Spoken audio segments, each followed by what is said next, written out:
Data analysis, just in a quick summary, is the process of transforming information or data into information. Simple definition. You have a sea of data. How do you transform that into meaningful information?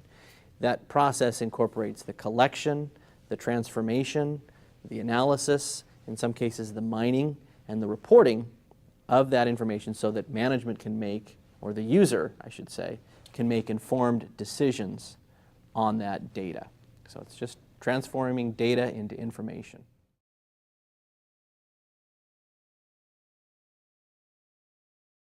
Text analytics is a subset, and for fraud examiners, it's a unique and untapped area for analysis and a great way to differentiate yourself from a fraud perspective.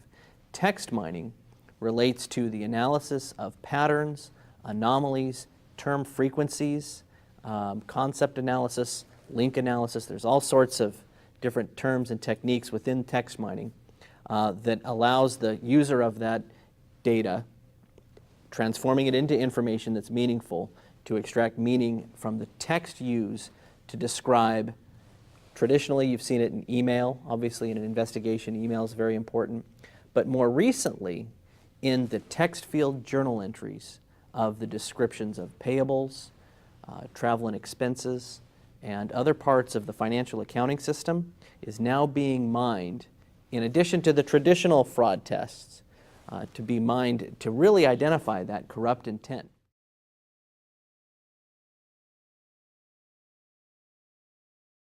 That third component of the fraud triangle of rationalization, text mining plays very, very well into that kind of a holy grail. It was always hard to get in someone's mind, but when you see a word like friend fee or help payment or to get things moving or release expense in the free text field description of a disbursement, you know that's an area where you've got to look. And text analysis and text mining is one of the techniques that get us there.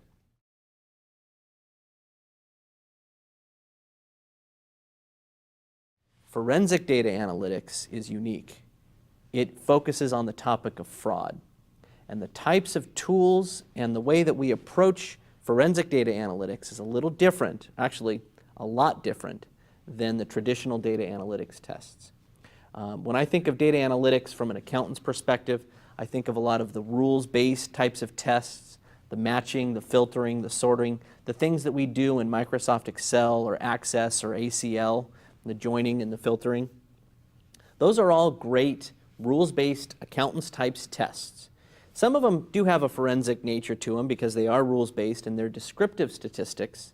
For example, matching a vendor master to an employee master, making sure those matches, you don't see employees on your getting paid as vendors. Those types of rules-based tests.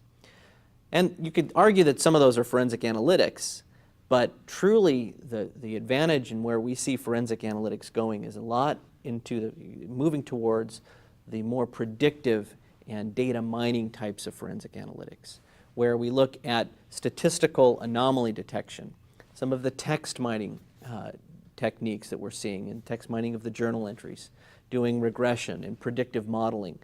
Those types of tests go beyond the rules-based tests that requires the user to ask questions of the data based on what's currently known and moves it towards the statistical approach where data or rules may not necessarily exist. And if you're a fraudster, you're typically circumventing the rules. So your rules-based tests are probably not going to be applicable to where someone's going around the rules or circumventing the rules, or maybe the rules don't even exist. And that's where techniques like anomaly detection and text mining and those types of analytics that are a little bit more sophisticated than the traditional rules-based tests have really gained in effectiveness in terms of finding and detecting and preventing fraud.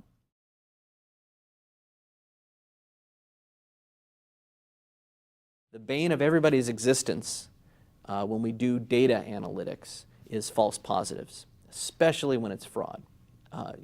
Companies swim in false positives. And I've seen companies sadly abandon their data analytics types of tests, even after they spend hundreds of thousands, if not millions of dollars on software and people and resources.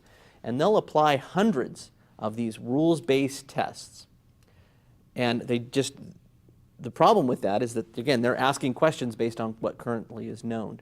But if you could target 20 or 30 more sophisticated forensic data analytics types of tests, you'll have an increased likelihood of detecting fraud as well as a decrease in your false positives. So I really encourage people to think about going beyond those rules-based tests and think about more statistical-based tests and the text mining components of forensic data analytics, because it's a differentiator from other types of analytics.